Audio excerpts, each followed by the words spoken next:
மக்கள் தொகை குறைவாக இருக்கிற காரணத்தினாலே நாடாளுமன்றத்தினுடைய எண்ணிக்கையும் குறைக்க வேண்டிய ஒரு சூழ்நிலை ஏற்பட்டிருக்கு. இப்போ நாடு முழுக்க இருக்கக்கூடிய மக்களவை அடிப்படையில் தொகுதிகளை பிரித்தா தமிழ்நாட்டில் இருக்கக்கூடிய தொகுதிகளில் 8 தொகுதிகளை இழக்க வேண்டிய ஒரு சூழ்நிலை ஏற்பட்டிருக்கு.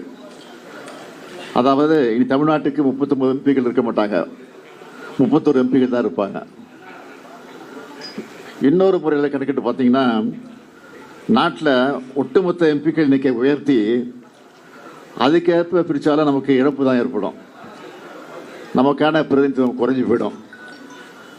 அதிக மக்கள் தொகை கொண்ட மாநிலங்களுக்கு அதிக பிரதிநிதித்துவம் கிடைக்கும். இதனால் தமிழ்நாட்டுடைய குரல் நசுக்கப்படுது. இது வெறும் உறுப்பினுடைய எண்ணிக்கையை பற்றி கவலை மட்டும் இல்லை, நம் மாநிலத்துடைய உரிமையை சார்ந்தது என்பதை நாம் மறந்துடக்கூடாது.